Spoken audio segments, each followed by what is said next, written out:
Y acá un poco voy a hablar de lo que eran las tormentas de citoquina, que ahora está un poco, se ha discutido bastante si realmente uno de los efectos en COVID realmente es que se genera una tormenta de citoquina o simplemente una reacción normal de citoquinas que se desregula, que no está claro aún qué pasa con COVID.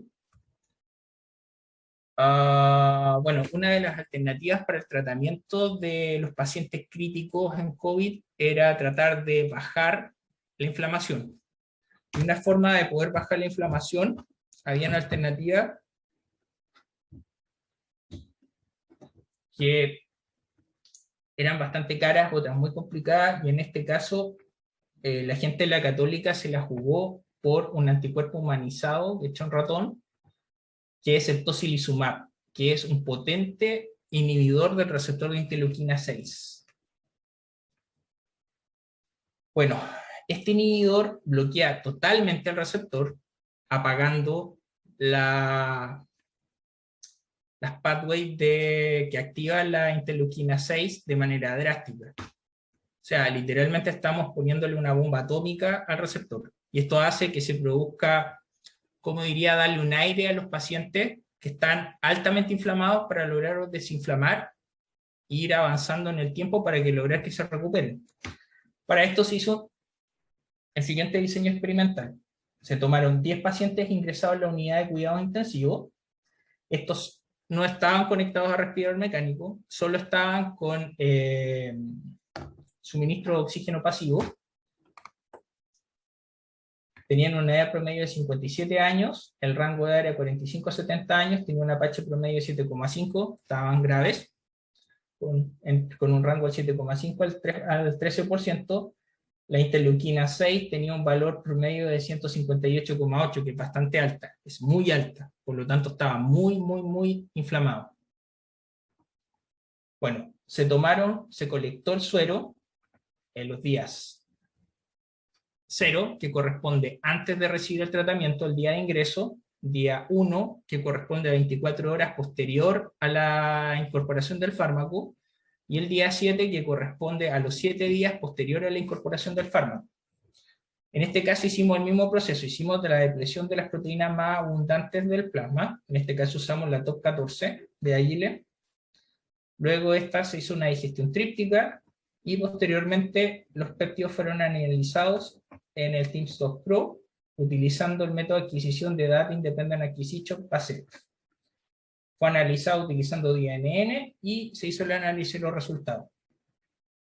Acá está un poco más detallado el proceso, si después me lo pueden preguntar más adelante, pero es similar a lo que hicimos antes con los otros marcadores.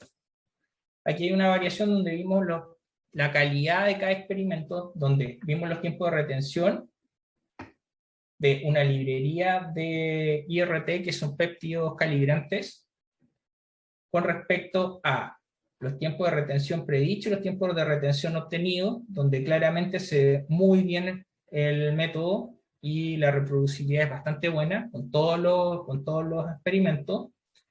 Y acá tenemos estos grupos que corresponden a controles, día, si no me equivoco, este es día 0, día 1 y día 7, donde se ve claramente la formación de ciertos grupos. Acá hicimos un análisis de componentes principales, donde tomamos los 10 pacientes. Se me olvidó decir algo, que estos 10 pacientes, 3 fueron críticos, que hubo que intubarlos y estar con respiración mecánica, y de esos 3, 2 fallecieron y 1 se recuperó. Desde el punto de vista de análisis, nosotros extrajimos estos 3 críticos,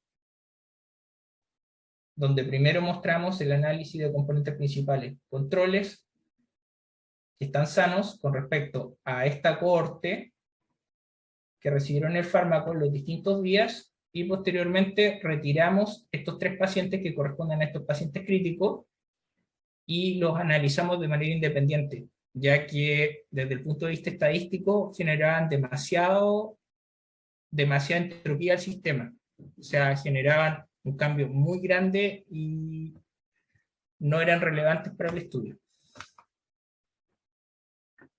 Bueno, la matriz de expresión que se utilizó, 7 controles, 7 pacientes del día 0, 7 pacientes del día 1, 7 pacientes del día 7. Se extrajeron las proteínas cuantificables, se seleccionaron los marcadores de severidad relacionados y los relacionados a tocilizumab, que habían varios trabajos que se habían hecho con tocilizumab en artritis reumatoidea y también se comparó contra ello. Y también a su vez se separaron las proteínas candidatas propias, las que estábamos generando nosotros. Y se analizan por Ingenuity Pathway Analysis y Reactor. Y a su vez hicimos la visualización de la expresión en base a heatmap y en base a boxplot, con sus valores de significancia estadística. Bueno, como les había mostrado anteriormente, esto es lo mismo. Hicimos el análisis de los días, vimos los missing values, los que estaban presentes, hicimos la imputación, se identificó un total de 1014 proteínas en el experimento, y como les decía, tomando en cuenta solamente las proteínas que se encuentran en al menos 4 muestras de las 7 por condición, de cada categoría, se tiene un total de 680 proteínas cuantificables. Se normalizaron, acá están antes de normalizar, después de normalizar, y acá están los resultados, donde tenemos las 680 proteínas cuantificables, y por cada condición, las cuantificables. En el caso de 0 contra el control, 402, de 1 contra el control, 416, de 7 contra el control, 388. Y entre día 0, día 1, 93, día 7 y día 0, 169, y día 7 y día 1, 129. Aquí las más relevantes son comparar desde el día 0 al día 7, y las del control en todos los días del tratamiento. Acá está el Volcano plot para mostrar las proteínas de expresión diferencial, que son estadísticamente significativas. Y acá separamos un poco los marcadores de severidad y los de tocilizumab. General, que este es el control, día 0, día 1 y día 7, y vemos que se generan ciertos clústeres. En el caso del día 0, antes de la intervención farmacológica, para este clúster no se ve mucha diferencia entre el día 0, el día 1, donde se recibió el fármaco, y el día 7. Pero sí se ven cambios significativos en este clúster, donde parte un poco más down y empieza a subir, hasta tener estos marcadores up. En el caso de este otro clúster, en sano estarían down. Cuando están sin el fármaco enfermo, están up.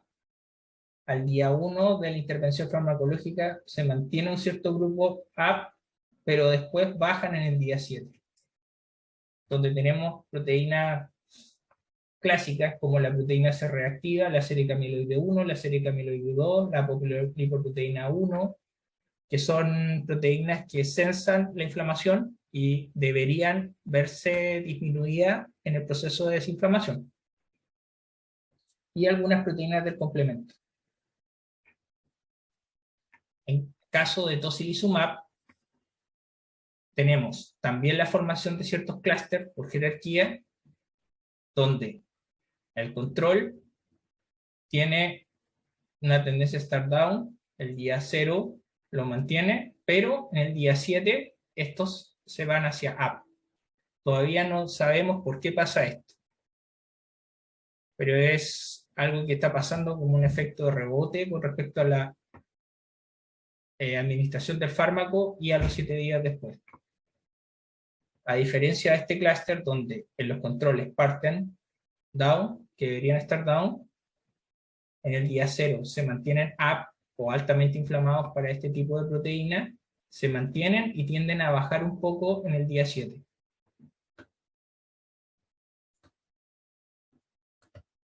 Y acá tenemos un resumen de las vías metabólicas y su Z-score. Z-score lo que da es una medida de activación o de represión de las vías, que se calcula en base a la cantidad de proteínas, identificadas con sus valores de expresión diferencial, en base al total de las proteínas de la vía. Principalmente, si nosotros vemos el día 1 con el día 0, que sería el día de administración del fármaco, vamos a tener que para el día 1 se empieza a aumentar las vías que tienen que ver con la coagulación, la adhesión de células inmunes, unión al leucocito, adhesión de células sanguíneas, oclusión de los vasos, oclusión de arteria, y empieza a bajar la inflamación del pulmón, también todo lo que es el síndrome sistémico autoinmune, formación de fibrillas y enfermedades periféricas vasculares. ¿Qué quiere decir? Que empieza a desinflamarse y empieza a reducirse la permeabilización de los vasos y empieza el fenómeno de reparación.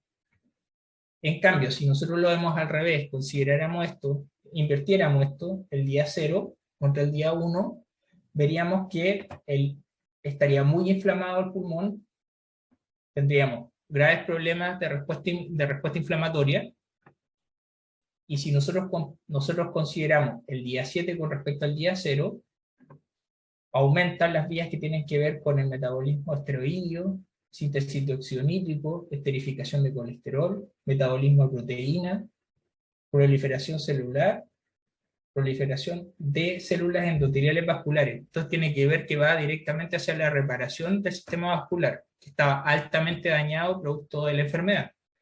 Eso se sabe, que en el proceso de inflamación por COVID se produce un daño vascular muy grande en el epitelio. También se produce un cambio en lo que es síntesis de lípidos, que va hacia el alza. Esto también se sabe que las proteínas, bueno, las moléculas de transporte de lípidos como HDL en proceso inflamatorio tienden a disminuir y sirven como marcadores de fase aguda. Y cuando los episodios inflamatorios disminuyen, HDL vuelve a aumentar su expresión. O sea, las proteínas que componen este complejo de HDL aumentan su expresión y los niveles de HDL aumentan en el suero. Bueno, y también vemos que se reducen todo lo que tiene que ver con la inflamación del sistema respiratorio, inflamación del pulmón se reduce, la infiltración celular también se reduce significativamente, la infiltración de neutrófilos, y eso también quiere decir que estamos en un proceso ya de recuperación a nivel global. Bueno, esta es la cuantificación de las 680 proteínas, que solo para mostrar la cantidad de datos que logramos a nivel de boxplot, pero nos vamos a centrar en algunos. Estos tienen que ver con los de Pronoxis, que predicen la gravedad de la enfermedad. Donde tenemos algunos como la CRP, que es la clásica de inflamación, donde vemos que en el control está baja, en el día 0, antes de la intervención, donde están graves con COVID, al día 1, posterior a la intervención farmacológica, que empiezan a desinflamarse, y en el día 7 ya están totalmente desinflamados. Esto también tiene que ver con otras proteínas, como la histidine rich glycoprotein, que también empieza a estar en altos niveles en el control, empieza a disminuir y luego empieza a recuperarse hacia sano. En el caso de serpina pasa lo mismo. En el caso C1 del complemento pasa lo mismo. Down aumenta cuando está en el proceso inflamatorio, severidad COVID, y empieza a disminuir y vuelve a sano. Y la típica, la serie camieloide, que también parten, control y día 0, control solo sano, y el día 7 ya van hacia sano, y en el día 0 y en el día 1 empieza la disminución de estas proteínas de fase aguda. Y algunos en el complemento, los componentes de la cascada del complemento, que principalmente tenemos el CFD, que es uno muy claro, donde parten bajo, aumenta, intervención farmacológica disminuye, y en el día 7 se mantiene hacia sano.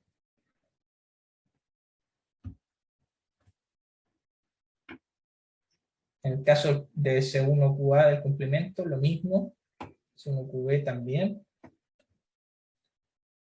Y luego lo que hicimos fue medir la carga viral de los pacientes. ¿Y acá qué se hizo?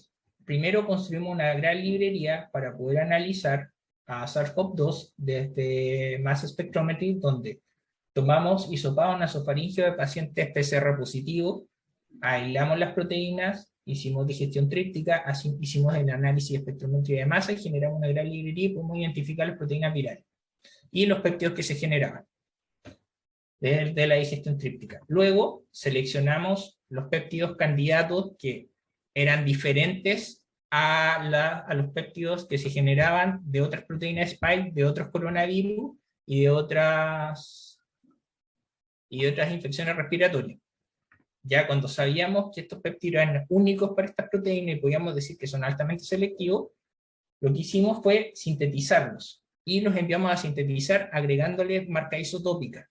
¿Qué significa? Los enriquecimos en argininas y lisinas con carbono 3 y nitrógeno 15. ¿Para qué? Para que fueran un poco más pesados.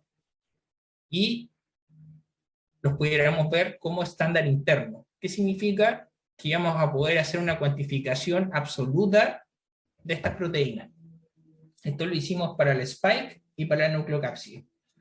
Posteriormente hicimos las corridas cromatográficas, definimos los parámetros y optimizamos la técnica con el software Skyline y desarrollamos un método para hacer PRM-PASEF.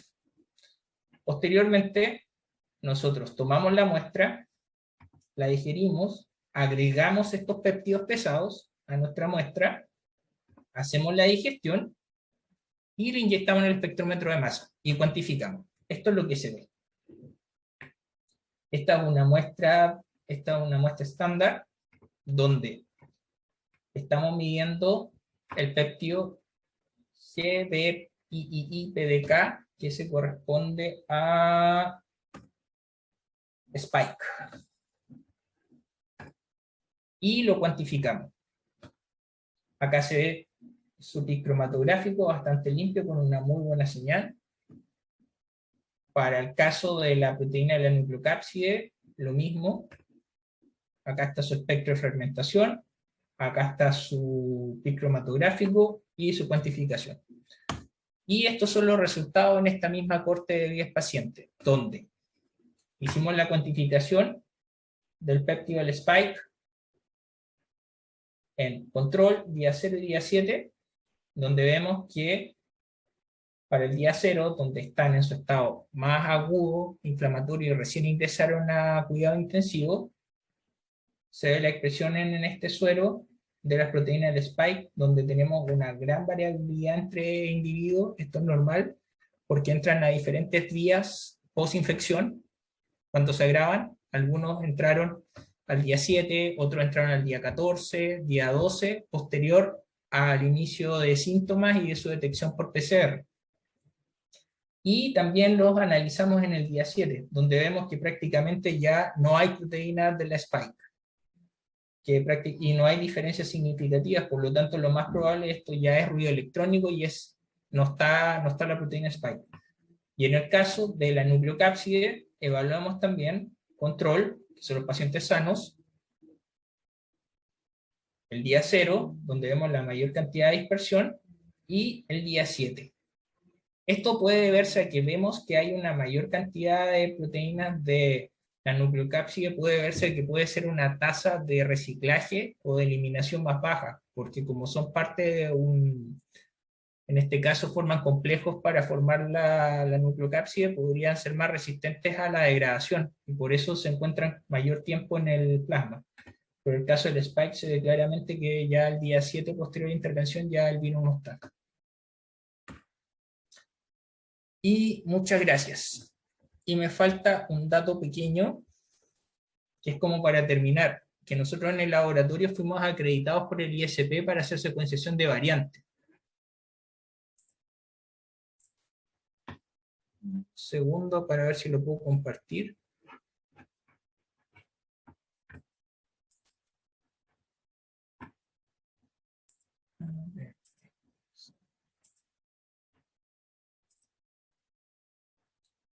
¿Se ve? Sí, sí se ve. Ya. Esto fue una iniciativa dirigida por el doctor Cristian Vargas, que es nuestro CEO de Melissa Institute, donde se propuso hacer la secuenciación de variantes de COVID-19, o SARS-CoV-2, en este caso el virus, utilizando la estrategia de COICIC, de Illumina, en nuestro NextSeq 500. Hay una salvedad. Este kit se desarrolló para esta plataforma, que es NextSeq, y tiene la validación de la FDA para diagnóstico y para la secuenciación del virus. Por lo tanto, nosotros montamos el método de secuenciación, probamos con 48 genomas, donde finalmente, aquí está el resumen de la secuenciación masiva, tuvimos la corrida de secuenciación de Melissa Institute un 92,9% de los parámetros de calidad sobre un Q30, utilizando una placa de middle output de 2 por 74 pares de base. Las calidades, y acá está lo que interesa, que son las distintas variantes, donde pudimos ver muchas variantes diferentes como las gamma, lambda, alfa, las distribuciones y los dendrogramas, donde está cada una de las que fueron secuenciadas. Posteriormente esto se informa por GISEI, que es una gran base de datos, donde el repositorio donde se suben todas las secuencias que se hacen de genomas de SARS-CoV-2, y posteriormente fuimos autorizados por el ISP para hacer la vigilancia genómica. Y ahora sí, y me falta dar las gracias al equipo.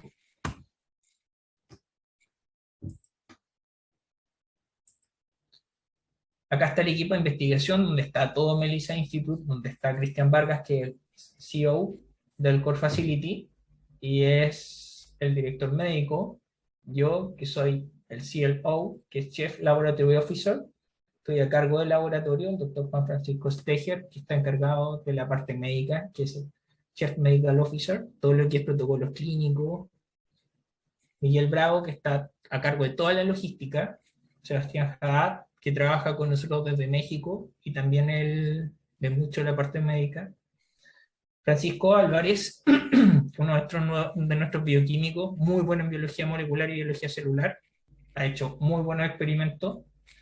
Pablo Saldivia tiene más, bueno, es de la cantera austral. Pablo tiene habilidades muy buenas en proteómica, más en lo que es análisis de datos. Pablo trabaja muy bien la parte estadística y la parte de análisis de resultados. Y yo les puedo decir, desde la austral logramos obtener buenos elementos en esto. Me sorprendió bastante. Guillermo Nortín, que es ingeniero en bioinformático, que él hace todos los análisis de identificación de proteínas y toda la parte de lo que es genómica y proteómica lineal. Estefanía Contreras, que es nuestra técnico de laboratorio. Wendy Garín, que ella trabaja en la parte de protocolo clínico que está asociado al Signature de la Concepción, todo lo que es recolección de muestras, coordinación con las embarazadas, pacientes, etc. Roxana Barzúa, que también es una Clinical Trial Monitor, que ella trabaja en la colección de las muestras y trabajar con los pacientes. Aquí Cristian Parragués, que es nuestro contador, nuestro abogado, Rampoldi, y Damián Vallejos, que es nuestro periodista.